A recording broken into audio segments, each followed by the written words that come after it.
So in this experiment, we're going to be paying attention to how, when we change the temperature, the pressure changes.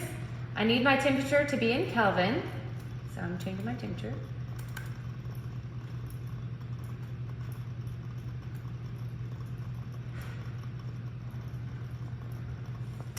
Notice that's almost at 100, which is great. That's what we're aiming for. Right now I have the stopcock is open, so that means this is just air, just regular air is sitting in here, those molecules. And when I get them in the hot water, they're gonna get moving faster and faster and faster and faster, and they're gonna be escaping because they're gonna be expanding. They're gonna be escaping through the top. Some gas molecules will remain in the flask.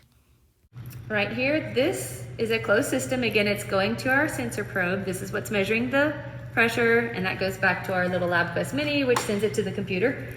And then right here, this is our temperature probe, and this goes up, and then again, it goes to the other channel of the LabQuest Mini, and it goes to our laptop. So what I'm gonna do, I'm gonna put this back in once I get this thing in place. It doesn't take very long at all to get the gas to the temperature of the flask surrounding it.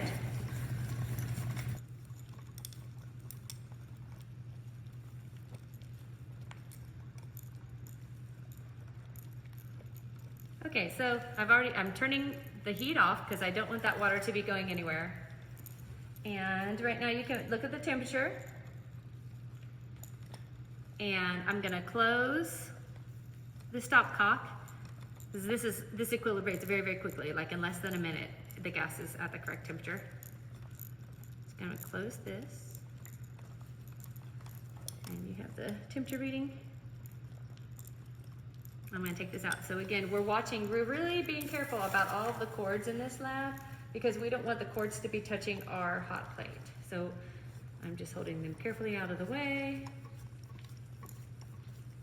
Another possible issue that can happen is if that tubing touches the hot plate, the tubing will melt, creating a small hole. Obviously, if we have a small hole, we're not going to be able to maintain the vacuum that we're about to maintain. I don't know if you noticed, but the water actually only covered up to this temperature. So this region wasn't quite surrounded, but it's going to be very close. It still does a very, very good measurement. But if you're wondering or looking for errors, that could be a place. The very top of the flask wasn't quite encapsulated with the hot water.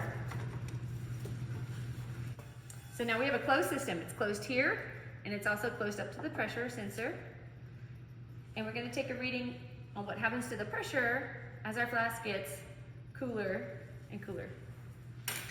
So I'm going to do kind of like this is like room temperature water. So I'm going to do kind of a warm room temperature water where I just put a little bit of the boiling water in there, set them down. I'm also going to go ahead and get my hot plate out of the way.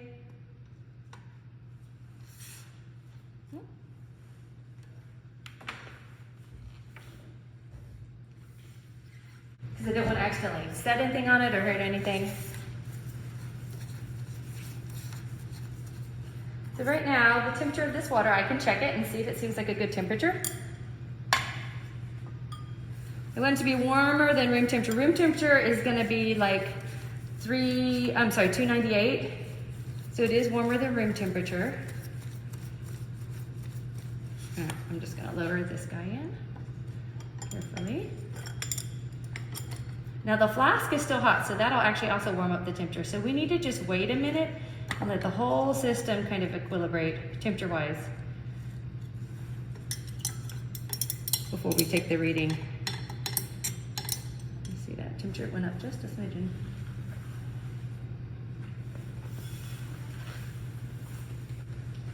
So like I said, it was boiling hot and now it's just warm as compared to room temperature. So the temperature went down, and then you should have a pressure reading. Let me give it just a little longer, make sure it kind of equilibrates. This seems pretty steady.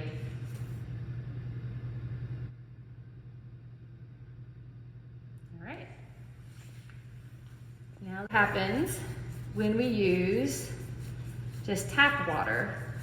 You know, it's kind of cool.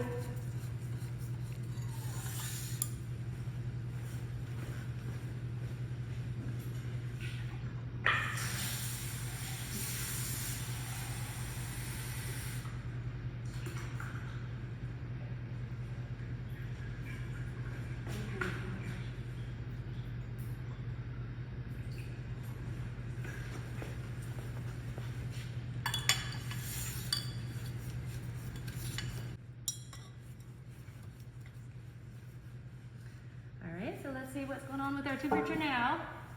Again, it's going down.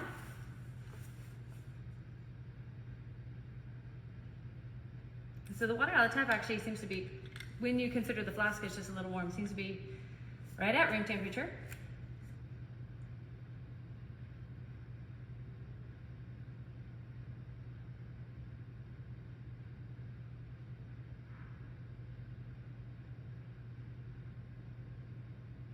That's good.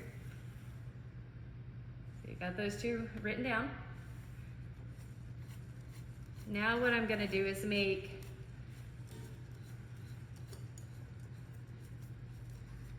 cold water. So I have some ice water right here. So I'm just going to pour a little bit of that in here. I don't want the ice in, I just want it to be kind of colder water. So I'm just going to put some cold water in and some tap water.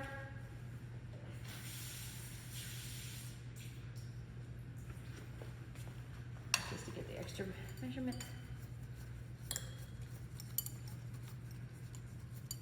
And it's okay if the flask is warming or changing just a little bit of temperature in between these. As soon as I put this in here, the pressure's gonna equilibrate. So this is a little bit cooler.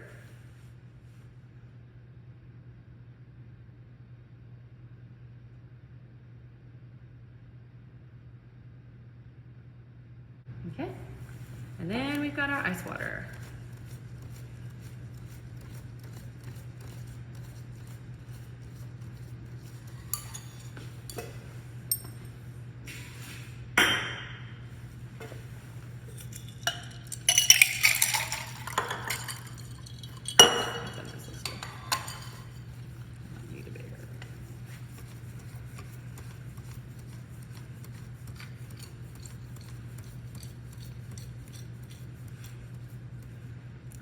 Ice at the bottom there.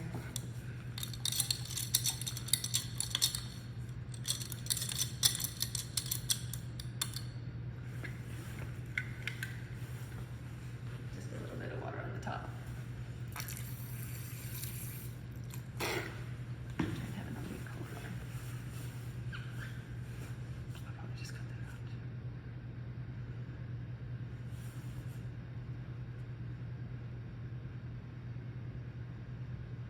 All right, so then you've got a pressure reading. You should already be seeing a trend of what's going on here. So that's part B. Let's take a look at the gas molecules as we change the temperature. So you'll notice we're going to get this colder than we did in the experiment, but it just emphasizes what's going on with the atoms of gas. So it's getting colder, the temperature is going down, and look at the pressure reading. Then look again, we're going to get it colder again, and look at how the pressure reading is about to change again. Discuss with your lab partners how changing temperature affects pressure. Then you will make a graph in Excel and import it into this report.